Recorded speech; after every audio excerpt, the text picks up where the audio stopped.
Hello friends, welcome to the success Kendra. Friends, आप देख सकते हैं मैं बिहार पब्लिक सर्विस कमीशन यानी कि बीपीएससी के ऑफिशियल वेबसाइट पर हूं।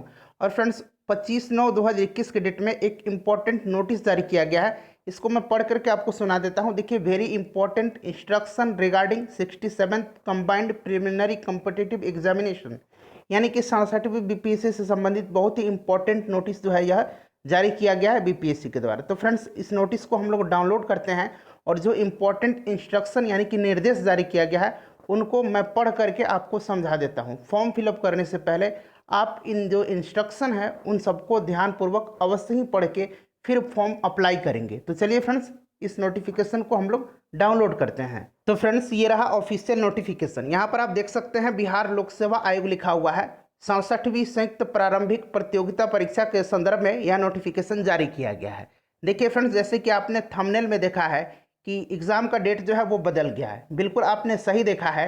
देखिए, बीपीएससी पीटी का जो परीक्षा था 67वीं बीपीएससी पीटी का, इसका डेट निर्धारित किया गया था वो 12 दिसंबर 2021 को डेट निर्धारित किया गया था। लेकिन अब जो है ये 12 दिसंबर के डेट पर जो है एग्ज़ाम नहीं लिया जाएगा। उसी के संदर्भ में यह नोटिस जारी किया गया है। साथ ही साथ जो इम्पोर्टेंट 13 निर्देश जारी किए गए हैं उनको भी मैं आपको बता दूंगा। पहले एग्जाम डेट के बारे में आप जान लीजिए। देखिए फ्रेंड्स, यहाँ पर लिखा है कि उक्त परीक्षा माह दिसंबर 2021 के उत्तरार्ध में संभावित है। अब देखिए, यहाँ पर उत्तरार्ध शब्द लगा हुआ है। उत्तरार्ध का मतलब होता है कि आधे महीने के बाद में, दिसंबर में ही होगा लेकिन दिसंबर के उत्तरार्ध में, यानी कि दिसंबर आधे के बाद में लिया जाएगा। तो यानी कि अब आपका जो एग्ज़ाम लिया जाएगा ये 15 दिसंबर 2021 के बाद ही आपका एग्ज़ाम लिया जाएगा। लेकिन हाँ, दिसंबर महीने में भी आपका एग्ज़ाम ले लिया जाएगा। डेट सुनिश्चित नहीं किया गया है, जल्द ही इसको क्लियर कर दिया जाएगा आयोग के द्वारा। उसके बाद यहाँ पर देखिएगा कि उक्त प्रकाशित विज्ञापन में विस्तृत महत्वपूर्ण निर्देश दिए गए हैं। प्रारंभिक परीक्षा के ऑनलाइन आवेदन भरने से पूर्व उम्मीदवार विज्ञापन का बारीकी से पूर्ण अध्ययन कर लेंगे। कुछ महत्वपूर्ण निर्देश निम्नवत हैं। ये सारे निर्देश जो है ऑफिशियल नोटिफिकेशन में ऑलरेडी दिया गया है, लेकिन यहाँ पर जो है जो काफ़ी इंपॉर्टेंट है, जहाँ से आपकी जो कैंडिडेचर है, योग्यता है, वो रिजेक्ट हो सकती है, उसी के संदर्भ में जो है कुछ इंपॉर्टेंट 13 इंपॉर्टेंट निर्देश जो है, इंस्ट्रक्शन जो है यहाँ पर बीपीएससी के द्वारा जारी किया गया है। तो देखिए, पहला जो है इसमें लिखा गया है कि प्रारंभिक परीक्षा में ऑनलाइन आवेदन पत्र में इंगित कॉलम में आरक्षण का दावा नहीं करने पर आरक्षण का लाभ नहीं मिलेगा। अगर आप आरक्षित कैटेगरी से आते हैं, जैसे कि ईबीसी से आते हैं, एससी एसटी से आते हैं, अगर आप उस कॉलम में अगर टिक का निशान नहीं लगाएंगे तो ये जो है आपका बेनिफिट जो है आरक्षण का वो आपको नहीं मिलने वाला है। उसके बाद देखिएगा कि आरक्षण के लिए उम्मीदवारों को अस्थायी आवासीय प्रमाण पत्र प्रस्तुत करना अनिवार्य होगा। जैसे कि पहले ही इंस्ट्रक्शन में बताया गया है आपको नोटिफिकेशन के कि आपको अस्थायी रूप से बिहार का निवासी होना अनिवार्य है, आरक्षण चाहिए तब। अब देखिए, आरक्षण के संदर्भ में जो है आपको आवास प्रमाण पत्र ये आपको जो है प्रस्तुत करना होगा।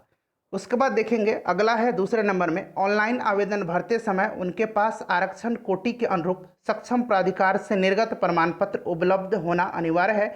किसी प्रकार की त्रुटि होने पर आरक्षण का दावा मान्य नहीं होगा।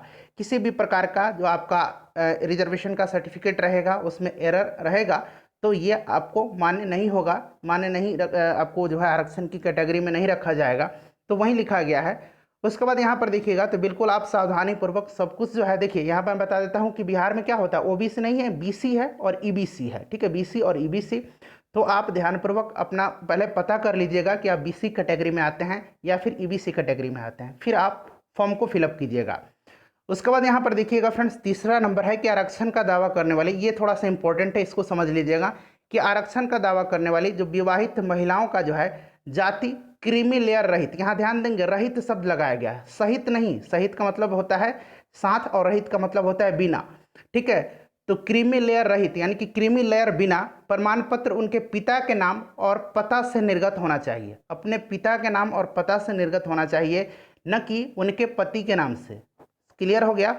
चलिए, उसके बाद चौथा नंबर देखिएगा कि उक्त परीक्षा के लिए ऑनलाइन आवेदन पत्र भरते समय अभ्यर्थी को अपनी जाति के अनुरूप आरक्षण कोटि को सही सही एवं स्पष्ट रूप से उद्धृत करना अनिवार्य होगा। बिल्कुल, इसमें तो आपको समझाने वाली कोई बात नहीं है, ये आप समझ गए होंगे।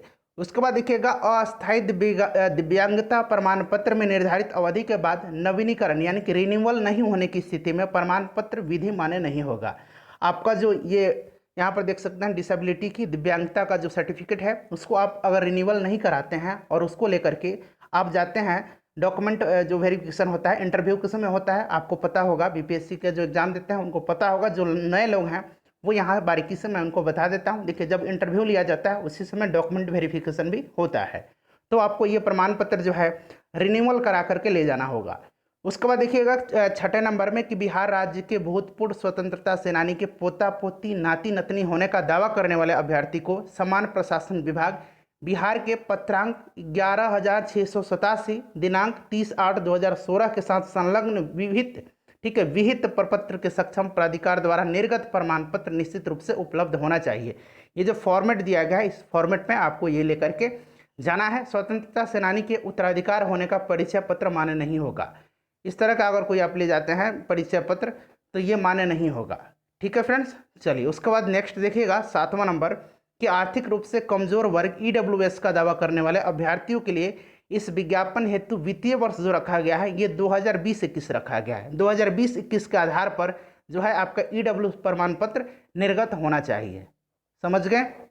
चलिए उसके बाद देखिएगा 8 नंबर कि निर्धारित अधिकतम उम्र सीमा में छूट का दावा करने वाले अभ्यर्थी को साक्षात्कार के समय अधिकतम उम्र सीमा में छूट संबंधी मूल प्रमाण पत्र प्रस्तुत करना होगा।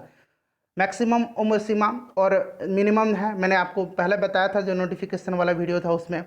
तो अगर आप छूट लेना चाहते हैं आयु में तो ये जो छूट का जो प्रमाण पत्र होना चाहिए आपका मैक्सिमम उम्र सीमा का, ये आपको लेकर के जाना है इंटरव्यू के समय। उसके बाद देखिएगा 9 नंबर में कि सभी वांछित प्रमाण पत्र प्रारंभिक परीक्षा के लिए ऑनलाइन आवेदन भरने की अंतिम तिथि के पूर्व का होना आवश्यक है।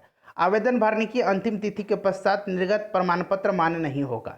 सभी प्रमाण पत्र जो है लास्ट डेट जो है फॉर्म फिलअप करने का उससे पहले का होना चाहिए। उसी प्रकार से 10 नंबर है कि आवेदक को प्रारंभिक परीक्षा के ऑनलाइन आवेदन भरने की अंतिम तिथि तक मान्यता प्राप्त विश्वविद्यालय से स्नातक अथवा समतुल्य परीक्षा में उत्तीर्ण होना अनिवार्य है। इससे संबंधित प्रमाण पत्र औपबंधिक प्रमाण पत्र मुख्य परीक्षा के आवेदन की अंतिम तिथि के पूर्व जो है निर्गत होना आवश्यक है। ठीक है फ्रेंड्स, समझ गए? मुख्य परीक्षा के जो है मुख्य परीक्षा के आवेदन की अंतिम तिथि के पूर्व जो है निर्गत होना आवश्यक है प्रमाण पत्र।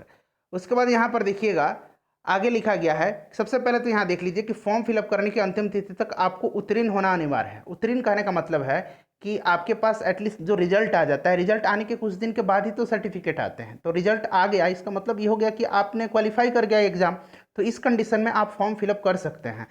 उसके बाद यहाँ जो लिखा गया है कि इससे संबंधित प्रमाण पत्र औपबंधिक प्रमाण पत्र जो है मुख्य परीक्षा के आवेदन की अंतिम तिथि के पूर्व का निर्गत होना चाहिए। तो ठीक है, जब तक एग्जाम होगा मुख्य परीक्षा का तब तक तो ये सर्टिफिकेट आ ही जाएगा। एटलीस्ट 6-7-8 महीने तो लग ही जाते हैं मेंस एग्जाम होने में। क्लियर हो गया? उसके बाद देखिएगा 11 नंबर आरंभिक परीक्षा हेतु ऑनलाइन आवेदन भरते समय ही मुख्य परीक्षा के लिए वैकल्पिक विषय यानी कि आपको ऑप्शनल सब्जेक्ट भी चुनना है तथा सभी भाषोत्तर विषयों के उत्तर के लिए 3 भाषाओं में से किसी एक भाषा का चयन करना अनिवार्य होगा। यहाँ पर लैंग्वेज आप जो है ये आप चुन लेंगे, 3 लैंग्वेज मिलेगा आपको, हिंदी, इंग्लिश और उर्दू का। उक्त में किसी भी प्रकार का परिवर्तन मान्य नहीं होगा। बाद में जो है किसी भी प्रकार का परिवर्तन इसमें वैलिड नहीं रहेगा।